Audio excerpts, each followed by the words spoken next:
बहुत समय पहले की बात है। एक छोटे से गांव में एक युवक रहता था जिसका नाम सिद्धार्थ था। सिद्धार्थ एक साधारण किसान का बेटा था, लेकिन उसमें एक विशेष गुण था, सत्य की खोज की अनंत इच्छा।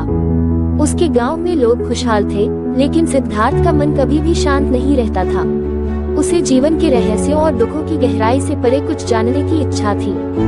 सिद्धार्थ के माता पिता और गांव वाले उसकी इच्छा को अजीब मानते थे। वे उसे समझाते थे कि एक खुशहाल जीवन जीने के लिए बस पर्याप्त है कि वह अपने खेतों में मेहनत करे और परिवार का पालन पोषण करे। लेकिन सिद्धार्थ ने उनके सुझावों को सम्मान दिया, परंतु उसकी आत्मा ने एक अलग रास्ता चुनने की ठान ली। एक दिन सिद्धार्थ ने अपने घर और गांव को छोड़ने का निर्णय लिया। उसने अपना सब कुछ त्याग कर दिया और जंगल की ओर चल पड़ा। उसकी इस यात्रा का मकसद जीवन के गहरे अर्थ को समझना था। उसने कई साल साधना की, ध्यान किया और विभिन्न गुरुजनों से शिक्षा ली, लेकिन सत्य की खोज में उसे सच्चे उत्तर नहीं मिले। एक दिन सिद्धार्थ ने सुना कि बुद्ध, जो एक महान संत और उपदेशक थे, पाटलिपुत्र में प्रवचन दे रहे हैं। सिद्धार्थ ने सोचा कि शायद बुद्ध के पास वह ज्ञान हो जिसे वह खोज रहा है। वो वहां गया और बुद्ध के दर्शन किए। बुद्ध ने उसे देखा और समझा कि वह एक खोजी आत्मा है। बुद्ध ने सिद्धार्थ से कहा, तुम्हारी यात्रा बहुत लंबी रही है।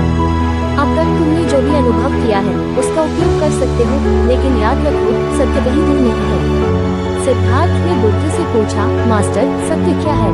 मैं इतने वर्षों से खोज रहा हूँ, लेकिन मुझे कहीं भी सच्चाई नहीं मिल रही। बुद्ध ने मुस्कुराते हुए उत्तर दिया, सत्य एक आंतरिक अनुभव है।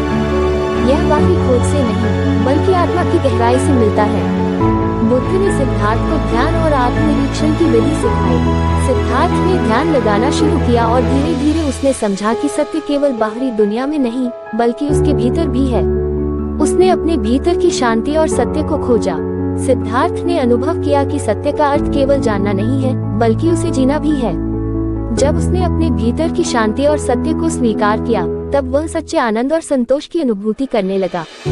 वह समझ गया कि जीवन में दुख और सुख दोनों ही अस्थायी हैं, और सच्चा सुख आत्मा की शांति से प्राप्त होता है।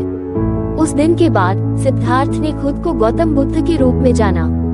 उसने सत्य और शांति का मार्ग अपनाया और उसे दूसरों को भी सिखाया। बुद्ध ने दुनिया को ये सिखाया कि असली खुशी और शांति भीतर से आती है, न कि बाहरी परिस्थितियों से। इस प्रकार सिद्धार्थ की यात्रा ने उसे बुद्ध बना दिया और उसने अपने जीवन को सत्य और शांति की खोज में समर्पित कर दिया। इस प्रकार एक साधारण युवक ने अपनी आंतरिक यात्रा के माध्यम से जीवन के सच्चे अर्थ को समझा और उसे संसार के साथ साझा किया।